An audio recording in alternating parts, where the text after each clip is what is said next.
Hello everyone, Lucas Weber with Ag Business and Crop.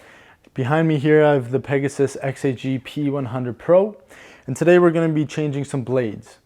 So the first step is making sure your XAG Pro is up on a bench securely. Next, you're going to be looking at the blades. So here you have these two screws that you want to take out first with a little bolt underneath, and then once those are out, you're going to have a little black insert there, which is notched on one side, so when putting it back in, you're going to want to put it in the exact same way. Next, once that black insert is out, you're going to take your blade out and you're going to have two brown bushings in there. If these are worn, please replace them as well as the blade.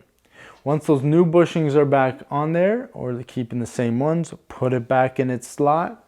Once it's in the slot, nicely align that black piece with that little notch in, slide it in all the way nice and securely so it's locked in, and then put your screw back in with your Loctite.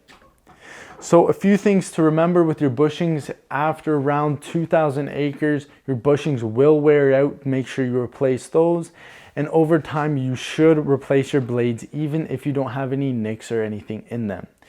When making sure your bushings are safe to use, when you give it a little bit of a wiggle, it shouldn't have that much of a wiggle in there. If there is, be sure to replace everything. Other than that, safe flying and have fun.